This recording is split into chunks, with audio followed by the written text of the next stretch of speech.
क्या आप लोगों को पता है चाइना में अगर स्टूडेंट्स को एजुकेशन लोन चाहिए तो उन्हें पहले अपनी नूड फ़ोटोज़ बैंक को सेंड करनी पड़ती है। लेकिन ऐसा क्यों? ये तो आप लोगों को आगे जाकर पता चलेगा। चाइना के अगेंस्ट तो पूरी दुनिया खड़ी है, लेकिन चाइना में कुछ ऐसे वियर्ड लॉस है जिसे सुनकर ऐसा लगता है जैसे कि चाइना खुद ही अपने लोगों के अगेंस्ट है। जी हाँ, तो आज हम देखने वाले हैं चाइना के कुछ अजीबोगरीब लॉस। लॉ नंबर 1, खुद घर बनाना तो हर किसी का सपना होता है, जहां अपनी पूरी सेविंग जमा करके आप एक ज़मीन खरीदते हो। लेकिन क्या अगर वो आपको अचानक से पता चले कि आपने ज़मीन तो खरीद ली, लेकिन फिर भी आप उस ज़मीन के मालिक नहीं हो?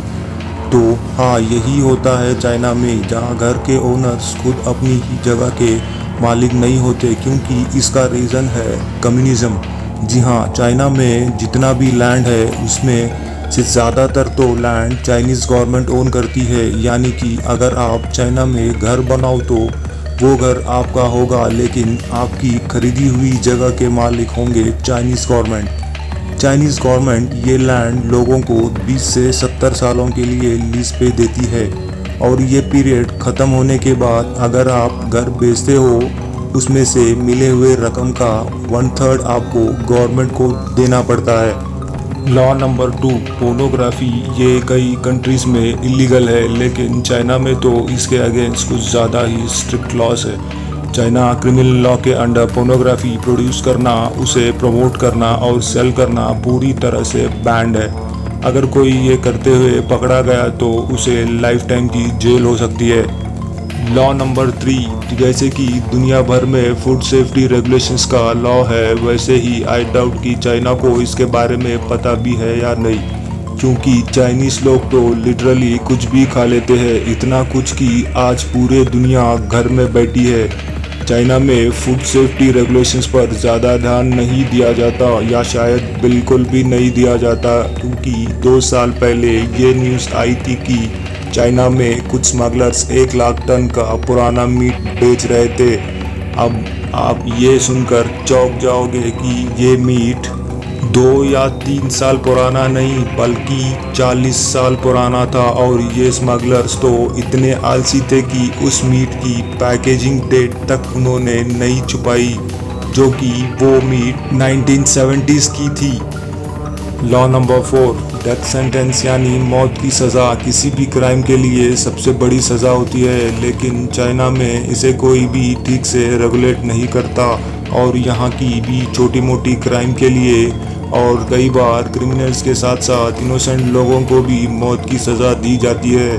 2014 में चाइना ने 2400 लोगों को मौत की सज़ा दी थी, यहाँ तक कि जिन लोगों को गवर्नमेंट के फ्रॉड्स के पता चल गए थे, उनका मुंह बंद करने के लिए भी गवर्नमेंट ने उन मासूम लोगों को मौत की सज़ा दी थी। चाइना हर साल कितने लोगों को मौत की सज़ा देता है, ये एग्जैक्ट नंबर वो छुपा के रखता है, लेकिन एक अमेरिकन ऑर्गेनाइजेशन के अकॉर्डिंग लगभग 12,000 से ज़्यादा लोगों को चाइना गवर्नमेंट बिना मतलब के मौत की सज़ा देती है। लॉ नंबर 5, आजकल हायर एजुकेशन लेने के लिए कई बैंक्स है जो लोन प्रोवाइड करती है, जिसकी वजह से एजुकेशन लेना आसान हो जाता है। लेकिन ये मत भूलो, अब हम चाइना के बारे में बात कर रहे हैं। चाइना में यूनिवर्सिटी में एडमिशन लेने काफ़ी एक्सपेंसिव है, और चाइना में आप अपनी पसंद की सब्जेक्ट्स भी नहीं चूज़ कर सकते। वहाँ ज़्यादातर सिलेबस सिर्फ नेशनलिज्म के ऊपर ही होता है। चाइना के ज़्यादातर अपर एंड मिडिल क्लास स्टूडेंट्स अच्छे एजुकेशन लेने के लिए बाहर के कंट्रीज़ में जाते हैं, और जो बच्चे जाते हैं लोअर क्लास स्टूडेंट्स, उन्हें लोन लेना पड़ता है, और जिसकी वजह से वहाँ लोन का बिज़नेस काफ़ी बूम पर है। लेकिन ये चीज़ भी वहाँ अलग ही लेवल पर है। यहाँ अगर हम कोई लोन ना चुका सके तो हमारे यहाँ लीगल एक्शन लिया जाता है। वही चाइना में स्टूडेंट्स को लोन लेते समय न्यूड फोटोज़ मांगे जाते हैं, और अगर कोई स्टूडेंट इस लोन को नहीं चुका पाया तो बैंक्स से न्यूड फोटोज़ को पब्लिक करने की धमकियाँ देते हैं। सच में काफ़ी घिनौनी सज़ा है।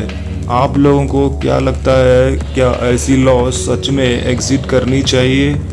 अगर आपको वीडियो अच्छी लगे तो लाइक शेयर और कमेंट करना ना भूलें। मिलते हैं अगले वीडियो में इसी तरह के नए इंटरेस्टिंग थिंग्स से जुड़े जानकारियों से। जय हिंद, वंदे मातरम।